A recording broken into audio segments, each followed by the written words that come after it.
Nandito na tayo sa mismong harapan mga kasikap. Meron siyang gate dito. Ito pala yung dating Manila Seedling Bank Environmental Center. So makikita natin na meron na rin mga bakal dyan, no? Na nakabako, delera patungo doon, maging doon sa unahan. Sinimulan ko to, walang naniniwala sa paligid ko. Hello, magandang hapon po sa inyong lahat mga kasikap. Welcome po sa panibago nating update ngayong araw ng Huwebes, ikadalawa na po ng Nobyembre, taong 2023, ikadalawa at kalahati na po ng hapon. Nandito po tayo ngayon sa kahabaan ng EDSA southbound at ito po yung Unified Grand Central Common Station sa ating gawing kaliwa. Nasa ilalim po tayo ng stasyon mismo. Etong update natin mga kasikap, simulan po natin dito hanggang doon sa Quezon Avenue Station po ng Mega Subway. Papakita ko sa inyo kung ano na po yung mga latest na progreso na ginagawang paghahanda nila doon, no? Maging dito sa may Unified. Mamaya babalikan natin yan. Papakita ko din doon sa inyo sa may hanay ng SM Annex, yung viaduct na hilera doon. So ayan, huwag na po natin patagalin to mga kasikap. Unahin na natin dito, pakita ko sa inyo yung ilalim ng Common Station. So dyan sa may P2P, makikita natin na may mga rebar yung gitna, no? Pahaba yung rebar niya sa ilalim ng ito, yung Common Station dyan sa hanay ng P2P bus station. So yung mga P2P hindi na dumadaan doon sa gilid, dito sila dumadaan tapos papasok ulit doon sa kaliwa. So iniwasan nila yung gitnang yan din sa ilalim. Maging dito, marami din mga rebar, ayan, sa ilalim. Tapos ito yung kagandahan mga kasikap, yung iniwan nila dito. Ito yung pavement sa harapan natin. Yan, nilagyan na nila ng layout. Ipoporing na nila, no? So dito sa yung mga gutter sa gilid-gilid, dinayos na rin. Maging dun sa unahan. So hanggang dito pa lang yung layout na ginawa nila. Pagpapalit ng pavement. Nung ginagawa kasi itong Common Station na to mga kasikap, dito nakapwesto yung mga equipment nila, no? At ganito yung itsura nun, nung iniwan nila. Hanggang ngayon, ganito pa din naman yung itsura. Ang kagandahan lang na ito kasi inuumpisa na nilang gawin. Ito.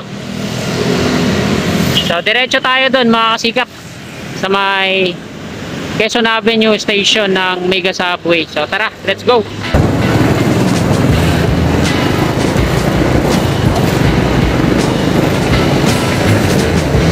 Mula dito sa Unified Common Station, ito yung viaduct niya sa Tawid, patungo dito sa MRT3 North Avenue Station naman.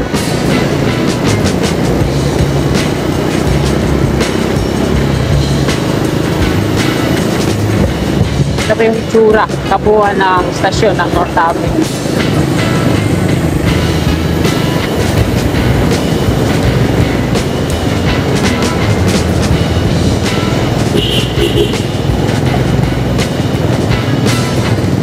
At ito yung P2P bus station sa gawing kaliwa po natin. Lagay po ng P2P bus ngayon. Daming mga bus na nakapila dyan. Pero yung mga pasahero, ito konti-konti lang dahil nakabakasyon pa siguro yung iba at hindi pa nagbabalikan dito sa Metro Manila. Mula sa North Avenue Station ng P2P bus, sa Tikalayuan, ito na. So, PhilAmQC naman. So, ang kagandahan ng stasyon ng P2P na to, meron siyang elevator, tatlo. Yung sa gitna, tapos dito sa southbound at maging dun sa northbound. So ito naman yung paakyat na dito na sa Quezon Avenue flyover. So nandun po yung i-update natin. Ayan o, yung stasyon ng Mega Subway Quezon Avenue Station. Bali mag-u-turn lang ako dito sa may GMA. Sasakit tayo dito sa Quezon Avenue flyover para dito tayo makapwesto sa taas. Makita natin. Kasi pag doon tayo mismo sa may ano niya, pader, hindi natin masilayan na kabuuan. Bali malayo-layo yung iikutan natin doon pa to sa may ano, GMA Kamuning Station. So, ito na yung MRT3, Quezon Avenue. At ito din naman yung P2P bus station ng Quezon Avenue. Itong footbridge na ginagawa dito, ito pa lang sa southbound. Wala pa doon sa northbound. Hindi pa nagagawa, hindi nakatawiran mismo.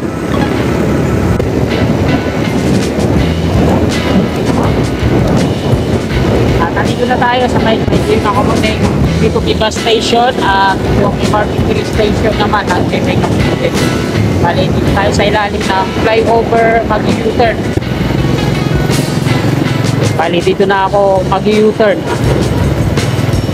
U-turn for light vehicle only.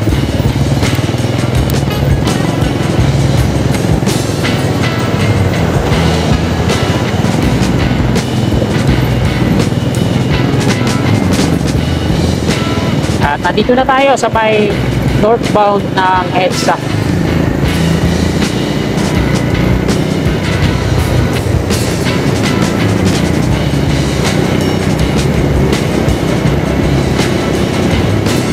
Ito yung MRT3 dito sa norte na bahagi.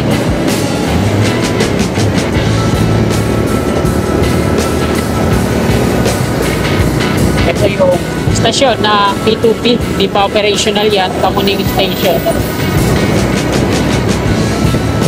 Ayan, dito sa south, sa northbound wala pa viaduct na bridge. Ito yung MRT3 ulit. Century Station, hypermarket sa kanang bahagi po natin. So, magkakatabi lang yan, mga sikat Centuries dito, tapos doon yung subway sa unahan natin, doon sa kabilang billboard. So, binabaklas na nga po yung billboard na yan.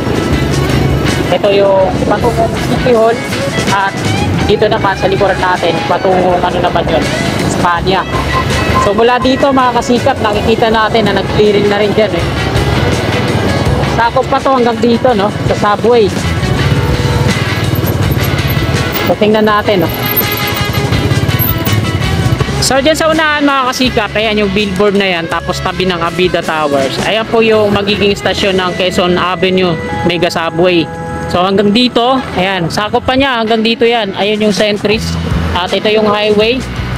So dyan nakikita natin na nag-clearing na rin. Ayun, tinatanggal na yung mga dating mga nakaparada dito ng mga sirang sasakyan, mga container, at ito nililinis na nga nila no. At yung pinaka-stasyon mismo doon sa may ano, ilalim ng ayan, yung billboard na yan. So ayan yung pupuntahan natin. Tara, let's go. Dito natin itukos sa tigawing kanan.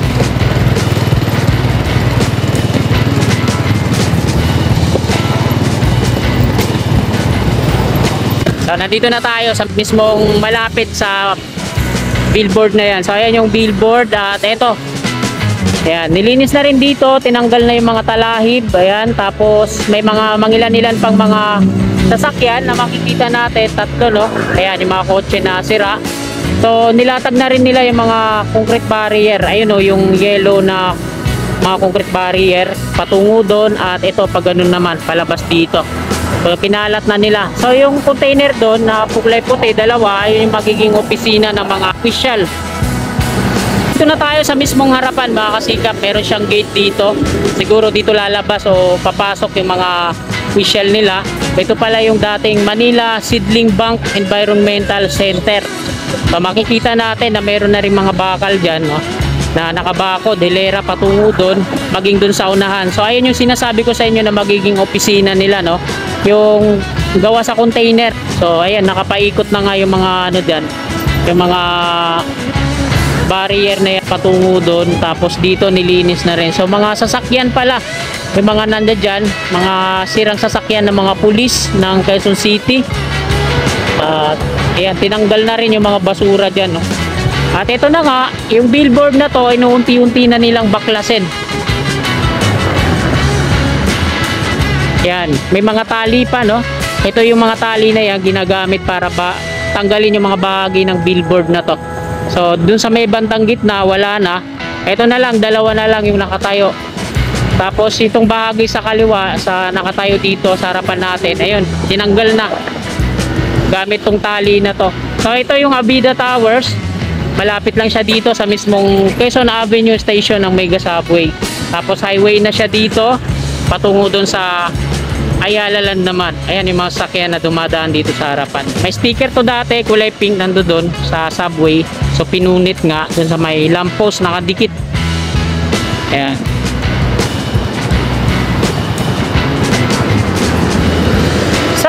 kasingkap, nakuna na po natin ng update ngayong araw na ito, araw po ng Huwebes, ika-2 po ng Nobyembre tong 2023 at magtatatlo na po ng hapon. So diretso na po tayo doon at sa may Unified sa harapan ng SM Annex kukunan din natin ang update. Tara, let's go! Ito yung Pilang QC at ayan yung mga elevator na ginagawa ng tatlo. So, masyado nang advance yung footbridge na to. Parang yung mga footbridge dun sa Cavite. May mga elevator. Malaking tulong yan sa mga kababayan natin, mga lolo't lola natin na gustong tumawid. Sa may mga kapansanan, kahit tulong po yung elevator na yan. Hindi na sila aking tandaan. Ito naman yung Landmark Trinoma. At ito yung binalikan lang ulit natin dito sa may MR Street.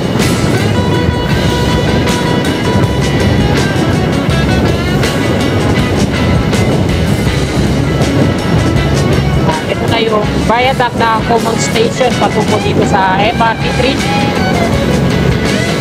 Dito sa gawing kanan natin. Ito naman na yung Unified Grand Central Common Station dito sa north. So mas malaki yung bahagi dito sa norte. At ito yan naman yung elevated walkway. Nagpo-connect mula doon sa SM North EDSA, Landmark Trinoma, dito sa mga common station.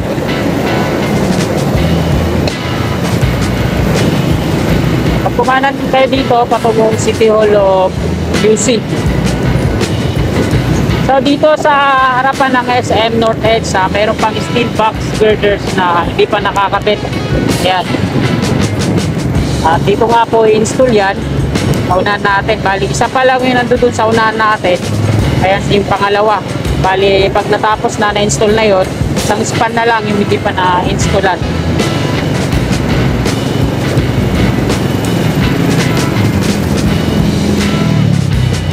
Ito na tayo sa harapan ng SM Annex. So, ito yung itsura. Ito yung mga steel box portal beam. Yung mahaba na to na konektado dito sa ilalim ng LRT1.